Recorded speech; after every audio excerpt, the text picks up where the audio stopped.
Hello, my name is Damien Callan and this is the second in a series of videos on oil painting and colour. Initially I'm looking at mixing colour, and this particular video I'll be demonstrating the painting of this still life, where again I'm working with complementary pairs, this time green and red, to paint a red pepper and a leek. Watch the video and then why not set up your own still life with the same objects.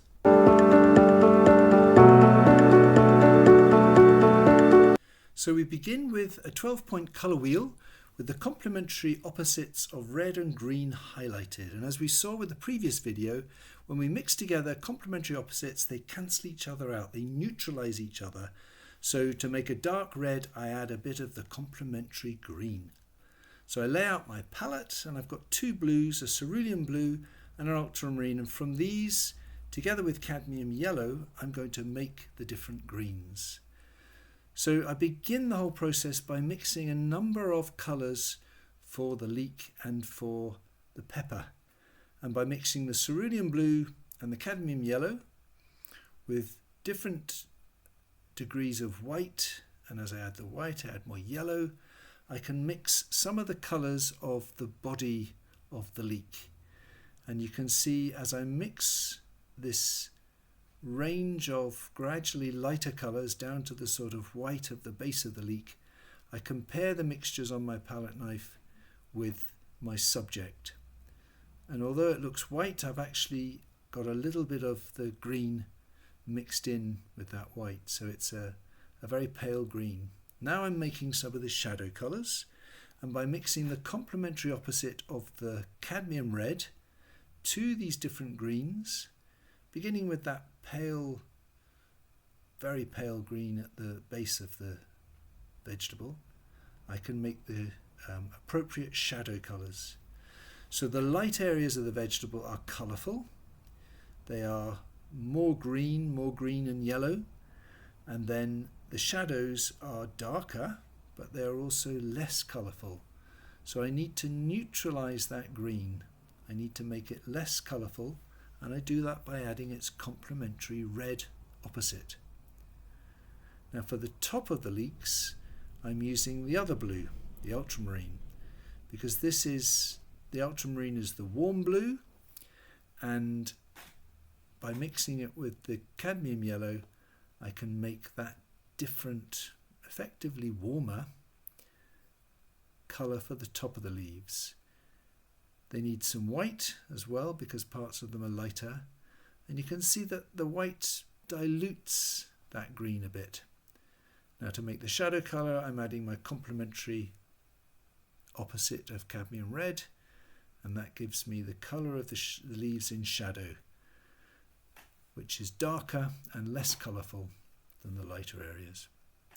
Now to prepare my canvas, as I did with the previous video, I'm working with complementary opposites of cadmium orange and ultramarine, and I'm making a grey, a brown grey, just to tint the canvas.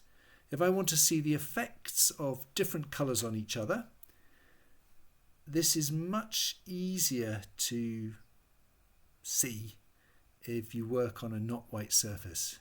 So I've made my grey and spread it out with a rag.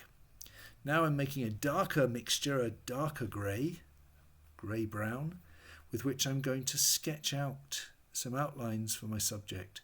I've diluted this a bit with some spirit, and I'm using a very thin soft brush. Diluting it is useful, it makes it nice and fluid, and also if I start with this slightly more tentative, fainter line, that'll help me plot things out, and once I'm happy enough with that guide, I can then actually use a slightly less dilute version of that colour to strengthen the drawing. Once that's sketched out, I return to my cadmium orange and my ultramarine, add some white to it and a little bit of yellow so that I can make a colour for the piece of cardboard that these objects are sitting on. And with that beige brown, I'm then going to paint in the negative shape. So this is blocking in the area around my outlines. This is a chance to revise the drawing. It may be that as I look at the negative shape of the cardboard and the shadows cast on the cardboard, I can reconsider some of my initial drawing.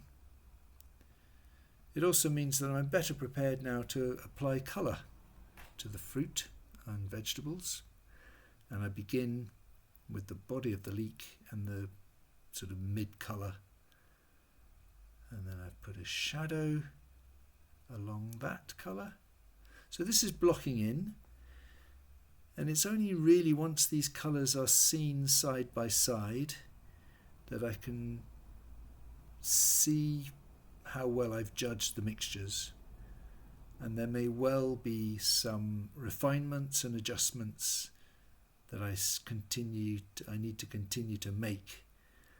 But using oil paint is ideal because those colours are all mixed on the palette and they're staying wet, and they can be adjusted once I have a better idea of how well I've judged the mixtures. And again, there's a kind of gradation of some of these colours, particularly in the leek. And just by letting these blocks of colours overlap and mix a little bit on the surface of the painting, I can create those more subtle transitions from one colour to the next. So having blocked in those areas, there's just one bit there I want to soften the edge between the lighter and dark greens.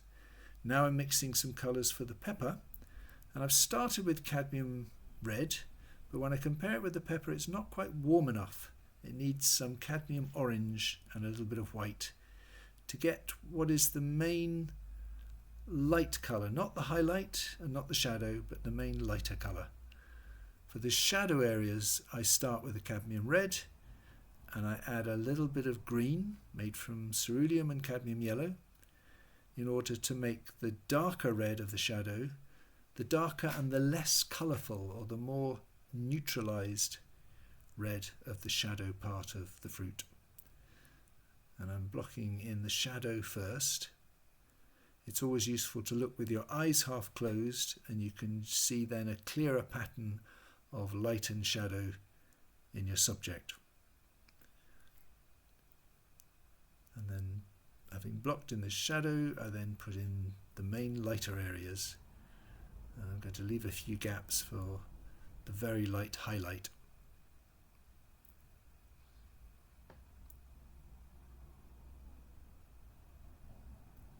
And for that light highlight, I'm going to take some of the cadmium red and add some white to it and some more cadmium orange. So I'm making a warm white for those shiny, lightest parts of the pepper.